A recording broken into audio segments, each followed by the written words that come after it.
Guys, এটা হচ্ছে আমার ভিয়েতনামি কাঁঠাল গাছ। গাছটির বয়স হচ্ছে 2 বছর। আমি লোকাল একটা নার্সারি থেকে কিনেছিলাম। যে বছর লাগিয়েছি ওই বছরও মুচি এসেছিল, কিন্তু থাকেনি। এবার ইনশাল্লাহ অনেকগুলো কাঁঠাল ধরছে। দেখেন, এখানে কিছু ছেলেপেলে আছে, দুষ্টু পোলাপান, যারা কাঁঠালগুলো ছিঁড়ে ফেলে। এদের জন্য কাটা দিয়ে রাখছি। এই যে দেখতেছেন, গুড়া একদম মাটির সাথে মিশিয়েও কাঁঠাল ধরছিল, কিন্তু এটা পোলাপান ছিঁড়ে ফেলছে। অনেকগুলো কাঁঠাল ধরছে।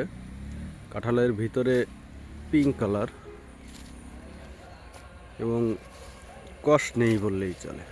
কাঁঠালগুলো ভালোই বড় হয়ে গেছে, দেখতে পাচ্ছেন। প্রচুর ফলন আসছিল।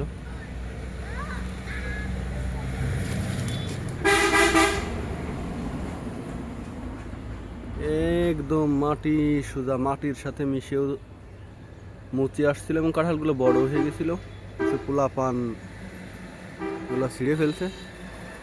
তারপর প্রায় 17-18টা কাঁঠাল আছে।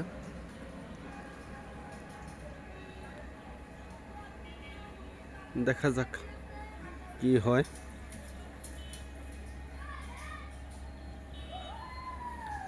কাঁঠাল কেমন হয় পরবর্তীতে আপনাদেরকে আপডেট দিয়ে জানাবো।